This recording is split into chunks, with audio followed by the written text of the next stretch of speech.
2025 se ha estrenado la película italiana La Grande Ambizione, La Gran Ambición, del director Andrea Segre. Bien, es una película que vamos a tratar con Magí Beltrán precisamente porque es una película que nos remite a un momento histórico. Ahora, a continuación, voy a poner en situación a las personas que nos escuchan porque con la sinopsis, porque narra la vida del popular líder político Enrico Berlinguer, secretario general del Partido Comunista Italiano durante los años más cruciales de su carrera política entre 1973 y 1978, 5 años. La historia se centra en el momento en que Berlinguer estuvo a punto de llevar al Partido Comunista de Italia al poder en 1978, mediante una alianza algo dudosa, tengo entendido, con la Democracia Cristiana. El secuestro y asesinato de Aldo Moro, líder de los democristianos, frustró un momento que hubiera cambiado la historia del país y del equilibrio geopolítico en todo el mundo. Bien, como veremos, pues ya te digo, es este momento que yo realmente sí que conocí el asesinato de Aldo Moro por la prensa, claro está, pero el contexto es lo que me falta comprender y es para ello que invito a Magí Beltrán. Bueno, pues... Otra vez más, Magí Beltrán. Pues sí, hablando de una película que yo no animaría a que la viera nadie, salvo aquellos que se sienten pues identificados con la figura de Berlinguer. ¿Por qué no? ¿Por qué un público general? No, primero porque es una película que no tiene poco que ver con la realidad histórica y repite los mitos, es decir, las mentirijillas, ¿no? Porque un mito es algo importante, el mito de Hércules, claro. El mito de Tristán y Isolda, y esto no son mitos, estos son mentirijillas que inventó la izquierda en los años 60 y 70, y lo que queda de la izquierda, que cada vez va quedando menos, pues sigue cultivando, sobre todo la izquierda italiana, y directores de izquierda muy poco conocidos, pero que creen que esa es su vía, ¿no? Vamos a ver, primera mentira, mentirijilla. La película empieza con Enrico Berlinguer, que está discutiendo con el secretario general del Partido Comunista de Bulgaria. Hay que decir que el Partido Comunista de Bulgaria en aquel momento, a principios de los 70, estaba en el poder, y no solo estaba en el poder, sino que además daba dinero al Partido Comunista Italiano. Es decir, bueno, aquí la discusión parece de igual a igual, pero no es una discusión de igual a igual. El que es secretario general de un partido comunista, además es presidente de un gobierno, como era el secretario general del Partido Comunista búlgaro, que además da dinero al Partido Comunista Italiano, está muy por encima del que recibe el dinero, que es casi un asalariado suyo, ¿no? Entonces aquí parece como si ambos discutieran de igual a igual, ¿no? El búlgaro le recuerda el compromiso de los comunistas con el proletariado. Berlinguer responde que sí, pero se ha enterado de lo que ha ocurrido en Chile, ha sido terrible. Aún han derribado a un hombre honrado, Allende, Salvador Allende, fíjese usted. Bueno, esta es la primera mentirijilla, porque hay que decir que el Partido Comunista Italiano, como los partidos comunistas español y francés, hasta última hora, hasta el último momento, se opusieron de boquilla, solo de boquilla, a la política de la Unión Soviética. Porque desde su fundación en los años 20, estos partidos eran títeres de la política exterior soviética y dependían completamente de la política exterior rusa y de la ayuda rusa, que hasta el último momento, hasta que cayó el Partido Comunista Rumano con Ceausescu, que fue el último, creo recordar, en caer, hasta ese mismo momento los partidos comunistas de Europa Occidental recibían subvenciones, subsidios y ayudas económicas por parte de los partidos comunistas que estaban en el poder en los países del este, del alemán oriental, del búlgaro, del polaco, del rumano, eh, y del húngaro. Bueno, esta es la primera mentirijilla. Segunda mentirijilla es que en ese viaje a Bulgaria, así empieza la película, pues un camión militar tiene un choque con el coche en el que viajaba Berlinguer y sale herido. Entonces la tesis que entonces presentaron algunos medios de izquierda y que hoy defiende el pobre director al que le han encolomado un guión imaginativo, pero no por ello real, histórico, es que a Berlinguer se lo intentaron cargar los comunistas búlgaros. El guión está escrito por Marco Petenello y Andrea Segre.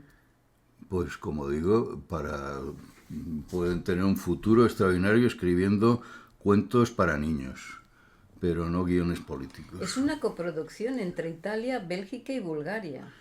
Sí, bueno, claro, los búlgaros tienen que en fin, defender lo suyo también, ¿no?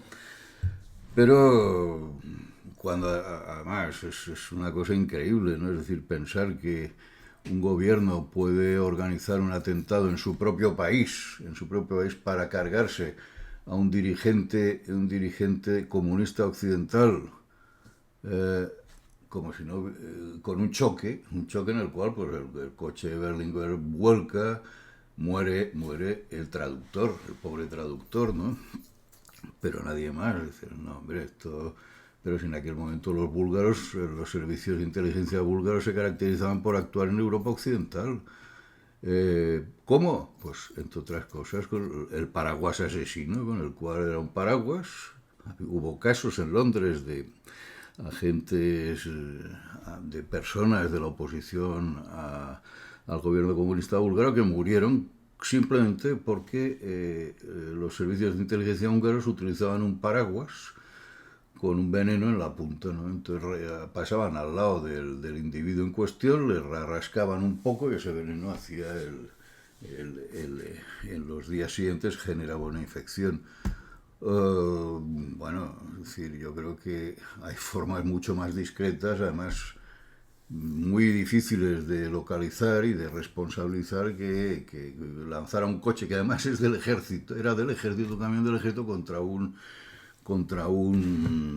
coche de un enviado de otro país, ¿no? Y en el propio territorio nacional. Bueno, esta es la segunda mentirijilla.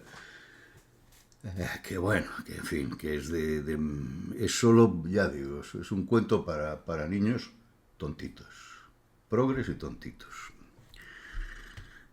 Tercera mentirijilla. El Partido Comunista Italiano está a punto de llegar al poder en alianza con Aldo Moro. Hombre, no es exacto esto. No es exacto. En primer lugar, hay un personaje que me hace mucha gracia porque aparece un actor secundario, Roberto Cifrán, creo que se llama, que hace de Aldo Moro, ¿no? Ha habido otras películas. Citrán, Roberto Citrán. Ha habido otras películas italianas que han tratado la figura de Aldo Moro y han elegido como personaje de Aldo Moro un actor que tuviera algún parecido con Aldo Moro. Pero es que Citrán, este actor, que no lo conocía, sinceramente, que igual es muy bueno en otros papeles, pero no desde luego en el de Aldo Moro, aparece en todas las películas dirigidas por este mismo director, ¿no? Que se le puede decir en su descargo que prácticamente ni Berlinguer, ni Aldo Moro, ni Andreotti, ni ninguno de los personajes de la política italiana de aquel momento se parecen absolutamente en nada físicamente a los originales. Es decir, el casting es desastroso. Es como si aquí en España hubiera una biografía de Juan Carlos y se eligiera como actor a un actor que no levantara un metro del suelo, ¿no? Es decir, un tipo bajito. Bueno, acuérdate que ya hicimos la crítica de Jordi Pujol, que lo Bueno, hacía sí. Josep María Pou, que Sí, mide más que el... sí, por eso digo, yo tenía en mente alguna película y me acuerdo, y sí, sí, y has hecho bien en recordarme esta, Que todos pensamos, por favor, que era, Josep María Pou mide casi 2 sí, pues metros. es de la misma forma que aquella película era una colección de mentirijillas difundidas por TV3 sobre la figura de Pujol, esta es una colección de mentirijillas difundidas por el progresismo italiano de Luego, izquierdas, ¿no? más tarde, ya te preguntaré la oportunidad de esta película. Bien, pues la figura de este actor venía a cuento de que efectivamente, en un momento dado, el Partido Comunista, que estaba harto de estar en la oposición, ve la posibilidad de formar gobierno con Aldo Moro. Bien, ¿quién era Aldo Moro? Aldo Moro era el presidente de la democracia cristiana y el único miembro de la democracia cristiana que quería un pacto con el Partido Comunista, porque el resto de dirigentes de las distintas y múltiples tendencias y facciones, todas ellas cleptómanas, por cierto, de la democracia cristiana, todas sin excepción, no querían ningún acuerdo con el Partido Comunista, un acuerdo que Berlinguer, que era muy propenso a dar grandes nombres a sus proyectos, llamó el compromiso histórico. Compromiso histórico porque...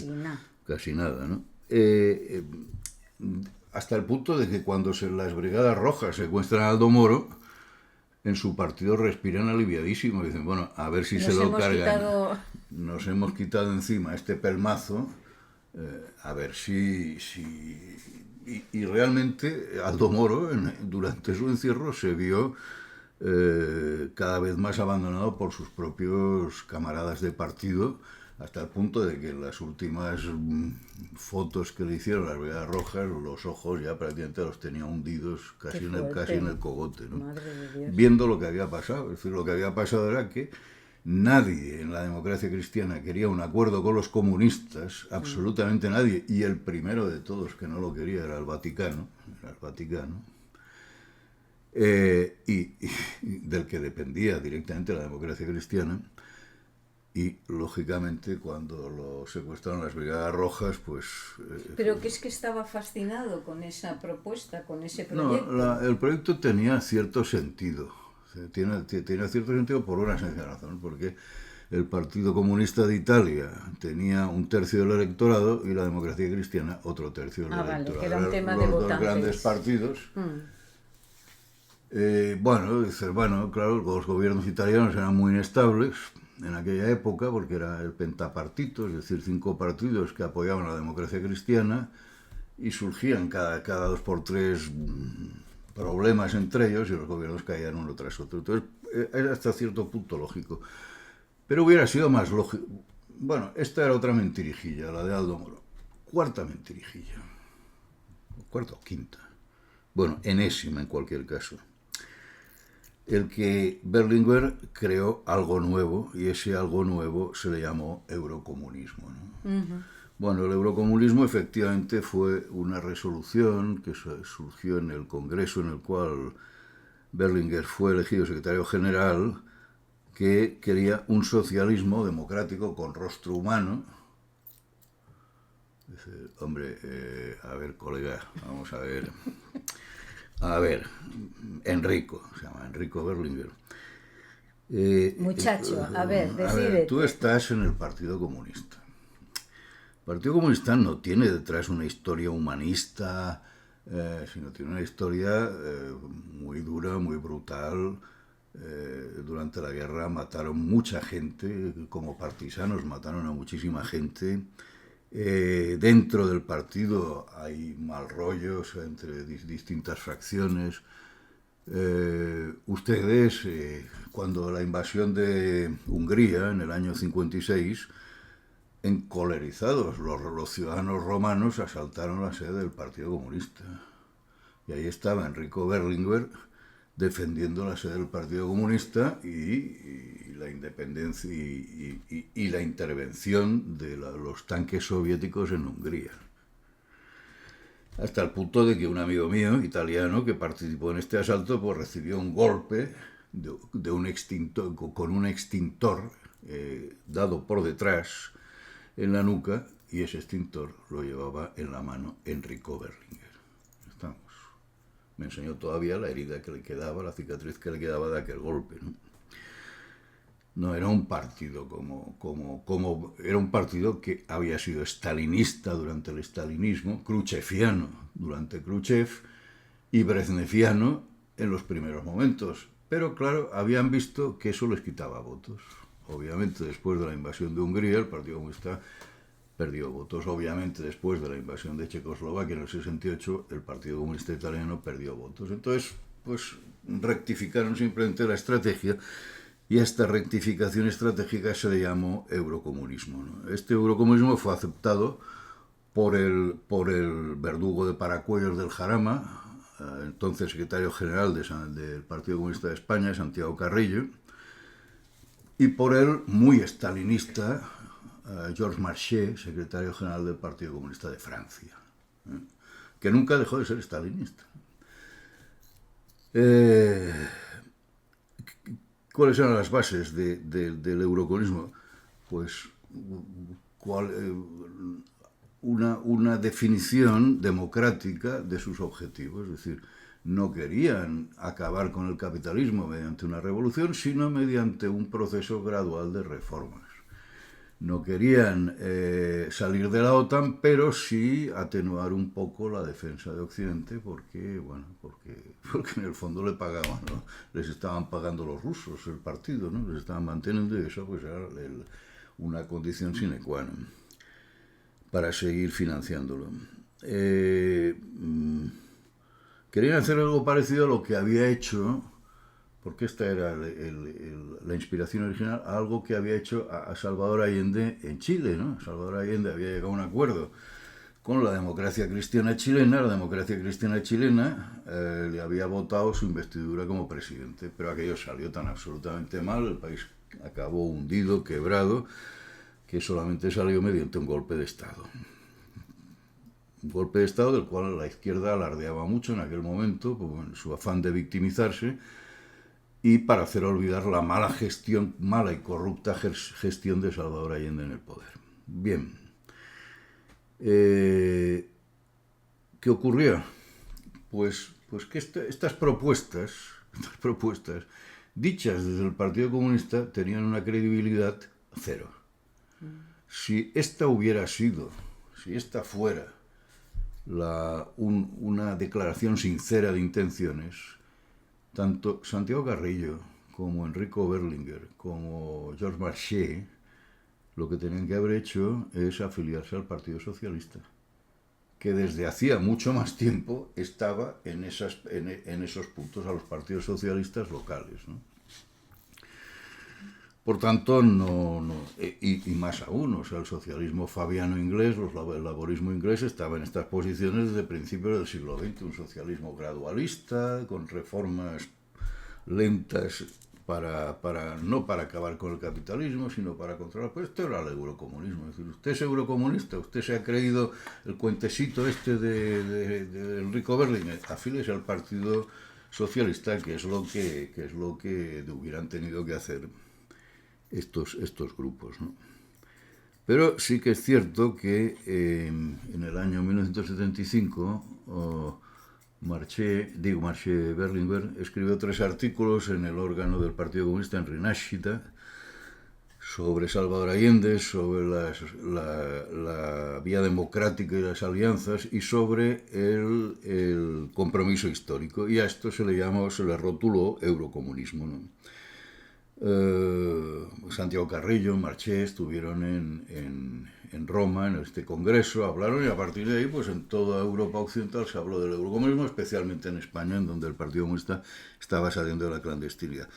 Partidos muy fuertes, mucho más fuertes que estos, como el Partido Comunista Portugués de Álvaro Cunhal, en aquel momento pues no se sumaron, siguieron siendo partidos estalinistas y se confesaron como partidos estalinistas, prosoviéticos, ¿no? Pero luego, esta fue el periodo de ascenso de Enrico Berlinguer. Y ahora viene otra mentirijilla por omisión. La mentirijilla por omisión es que uno ve la película y dice, pues esto debió ser una maravilla, el Partido Comunista debió ganar muchos votos. No, el Partido Comunista justo precisamente en ese momento tuvo una pequeña sangría de votos que ya no se detuvo hasta el final, hasta la operación Manos Limpias, en donde el Partido Comunista italiano ya estaba completamente hundido, como el francés después del periodo de Mitterrand, o como el español después del periodo de Sánchez dentro de unos pocos años. Enrico Berlinguer fue relativamente bien para el Partido Comunista, logró sí que fuera la segunda fuerza política, lo cual ya era desde hacía mucho tiempo, no es un éxito de Berlinguer, sino que a partir de ese momento, sobre todo a partir de la ley del divorcio, empezaron a perder votos. Entonces, ¿Y por qué? pues porque esto del eurocomunismo primero tuvo repercusiones interiores negativas, ¿no? Es decir, apareció Refundación Comunista, aparecieron grupos que decían, no, esto no es lo nuestro, nosotros lo que queremos es un comunismo duro, lo de siempre, lo que hemos defendido en nuestra juventud, ¿no? Luego también es cierto que la izquierda en Italia había sembrado el país de huelgas a lo largo de los años 70, los grupos de extrema izquierda, los grupos terroristas de extrema izquierda, algunos de los cuales habían recibido armas de arsenales antiguos del partido que tenía el Partido Comunista almacenado desde los años de la Segunda Guerra Mundial, desde las guerrillas, pues todo esto no fue particularmente bien. Y Berlinguer lo que trató de hacer fue decir, pero si yo soy una linda palomita, si yo no he matado a nadie, si yo incluso cuando cago me limpio el culo, o sea, no quiso reconocer. Y claro, esta posición moderada, cada vez más moderada, iba quitando perfil al Partido Social, claro, al Partido Comunista, y restándole mordiente y por tanto restándole intención de voto, ¿no? Bueno, y castrando a los que querían algo más duro. Claro, entonces, bueno, pues en el momento, claro, la única posibilidad que tenía Berlinguer de tirar adelante era que la democracia cristiana aceptara ese compromiso histórico. Entonces, él habló primero del arco constitucional, que incluía a todos los partidos antifascistas, ¿no? El partido fascista es muy pequeñito, tiene un 10% solo, el movimiento socialista tiene... ¿Usted cree que es posible los liberales monárquicos de derechas hasta los radicales de ultraizquierdas que apoyan a las Brigadas Rojas, que todos coincidan en el antifascismo? ¿Por qué en el antifascismo? Si es el único partido que no ha robado, si el movimiento social es el único partido que no ha robado en estos 40 años de democracia, ¿eh? Entonces fue perdiendo fuerza, hasta que en la campaña electoral para las elecciones europeas, quiero recordar, de 1984, pues en el curso de un mitin le da un derrame electoral y al cabo de un derrame electoral, un derrame cerebral, bueno, todo político en el fondo piensa en elecciones, tiene las elecciones en el cerebro, por tanto un derrame electoral es la muerte más digna para un político, ¿no? Pero esto fue lo que le pasó a Berlinguer, ¿no? Y entonces se produjo el efecto Berlinguer, que es lo que ha hecho que en Italia el progresismo italiano lo recuerde con mucha simpatía y con mucho afán de grandeza. El efecto Berlinguer es que en las elecciones que siguieron inmediatamente a la muerte de Berlinguer, el partido subió un 3%. Subió un 3%. Entonces se convirtió en el primer partido del país, que fue el momento más alto, pero luego ya nunca más volvió a ganar votos ni a pasar de esta.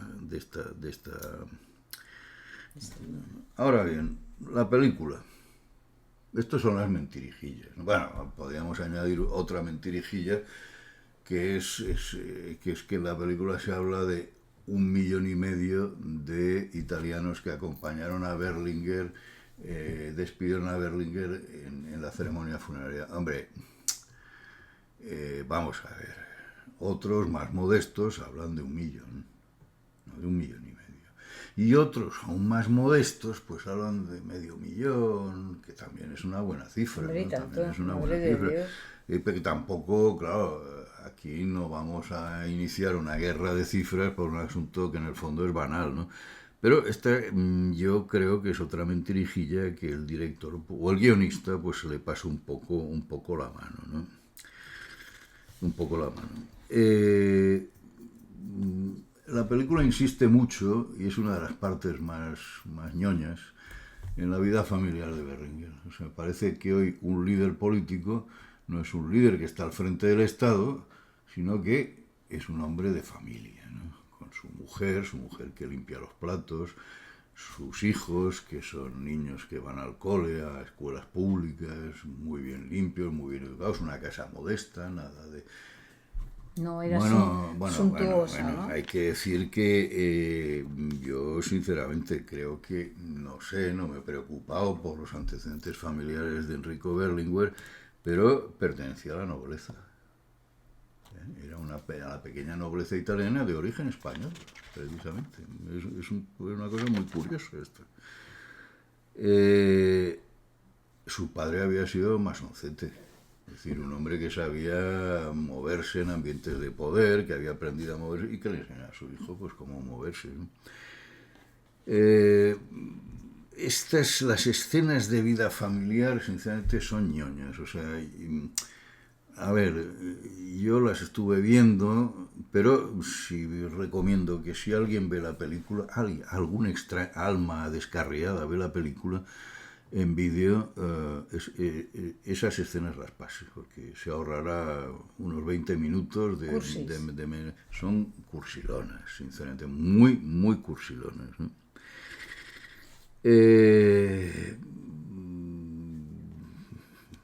Vamos a ver, pues me parece esto, creo que es todo lo que tenía que decir sobre la película. Yo creo que las películas políticas son interesantes siempre y cuando no cuenten cuentos, no cuenten historietas.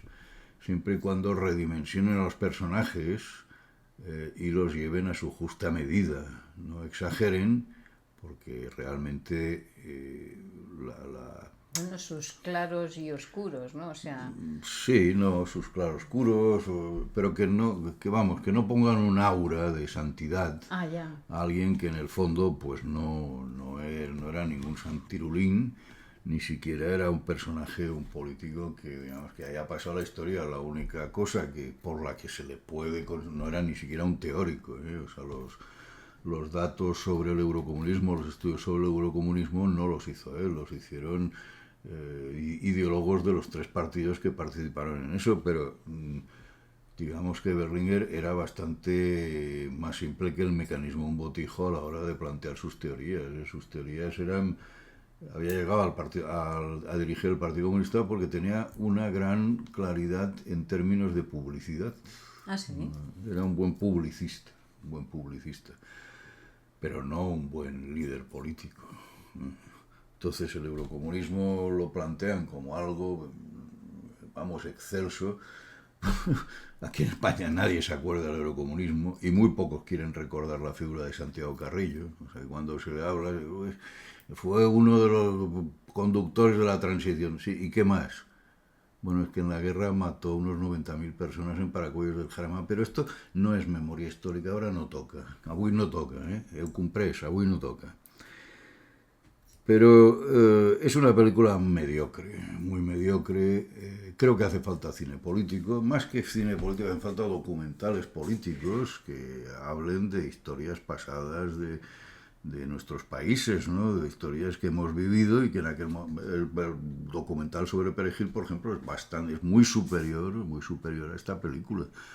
O sea que a lo mejor en lugar de formato película hubiera sido mejor serie en capítulos. Sí, yo creo que sí, pero muchísimo. Afrontando cada etapa con más seriedad. Y además con entrevistas a personajes actuales que defendieran, que han vivido, claro, que lo hubieran conocido el personaje o que lo hubieran estudiado, o incluso, vamos, me hubiera gustado que hubieran entrevistado a la Meloni a ver qué opinaba de Enrico Berlinguer y de todo esto. ¿Por qué? Pues porque es un personaje que está en el candelero y desde luego va a pasar a la historia en letras mucho más grandes que Enrico Berlinguer, el pobre, ¿no? Pero esto no... O sea que no es una película para un espectador... No, es una película que satisfará sobre todo a personas mayores de 65 a 65, 70 años, que en su momento se ilusionarán por el eurocomunismo. Aquí se ve cómo nace, se le elogia y se le justifica, a pesar de que no tiene ni elogio ni justificación posible. Y que todo fue, hoy se conviene que todos estos partidos adoptaron, el español, el francés y el italiano, adoptaron el eurocomunismo para quitarse de encima el San Benito del estalinismo, de que habían apoyado el estalinismo, de que estaban viviendo de dinero que procedía de los países del este y tenían un lastre a la espalda. Entonces, ¿y no será, perdona que te interrumpa, que esa coproducción que acabamos de decir es un momento histórico, 2025, donde las fuerzas políticas de otro extremo están surgiendo, que quiera hacerse una especie de... Mira, hay unos mitos de la izquierda, vamos a sacarlos a... Sí, lo que pasa es que, ¿no? claro, Vamos a ver, en aquel momento la izquierda existía como tal, porque existía un proletariado todavía que votaba a la izquierda. Hoy ese proletariado ya no existe y lo que queda vota a partidos populistas de extrema derecha. O sea, no nos engañemos y vale la pena empezar a hablar. Porque la izquierda, por así decirlo, incluso en nuestro país, España, es imposible... Primero es imposible saber lo que piensa la izquierda. O sea, es absolutamente imposible, ¿no? Es decir, ¿y por qué? Pues porque la izquierda ha convertido la gestión del poder en un ejercicio de enriquecimiento y se ha olvidado de las ideas, del mundo de las ideas. Y esto pues ha estado muy bien porque desde el periodo de Zapatero, incluso yo creo que desde el último periodo de Felipe González, el Partido Socialista se había convertido en una agencia de colocación y una agencia de corruptelas. Claro, después de Sánchez yo creo que el Partido Socialista desaparecerá, o sea, y se fundirá con otros grupos de izquierda, con Podemos, con lo que quede de sumar o de restar, y con eso intentarán multiplicar, pero lo que conseguirán es dividir todavía más a la izquierda. ¿Por qué? Por una sencilla razón, se les ha acabado las ideas. Y en Italia pasa lo mismo. O sea, en Italia pasa todavía más, es todavía peor porque la izquierda no supera sus mitos. Sus mitos es, primero, el cambio climático, real, que puede ser real, ¿no? Pero que están insistiendo en algo que todavía ni está confirmado, ni se sabe cómo salir de esto, ni cómo abordar. La Agenda 2030, que es un invento de la oligarquía que está detrás de Naciones Unidas, y luego sobre todo la inmigración masiva y a puertas abiertas. Y estos son los tres elementos que cada vez más más población rechaza porque no han dado ningún resultado. Este es el problema, es decir, las ideas que no dan resultado pasan al basurero de la historia.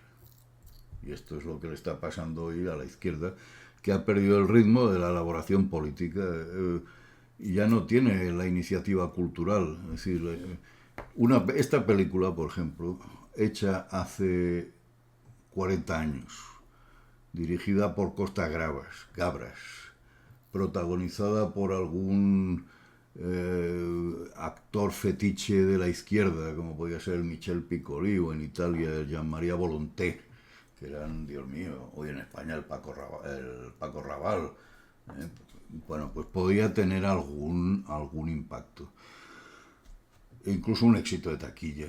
Yo preveo que esta película va a ser un fracaso de taquilla.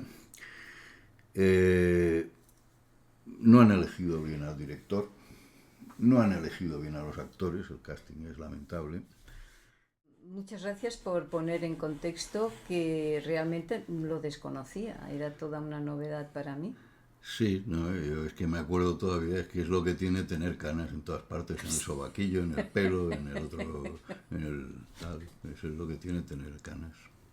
Bueno, pues muchas gracias, Magí Beltrán. Hasta otra. Gracias a ti, hasta otra.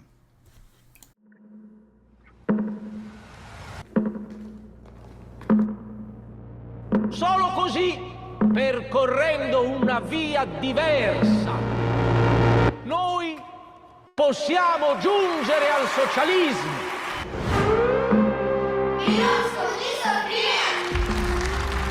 I compagni spagnoli e francesi sbagliano Katowice Ledvat. a seguirvi. E vabbè, questa è una vostra opinione. Spero comunque di convincermi. Non è me che deve convincermi, ma tutti i lavoratori italiani. Penso che voi sappiate bene quanto la vita di un militante sia sacrificata rispetto alla causa per la quale lotta.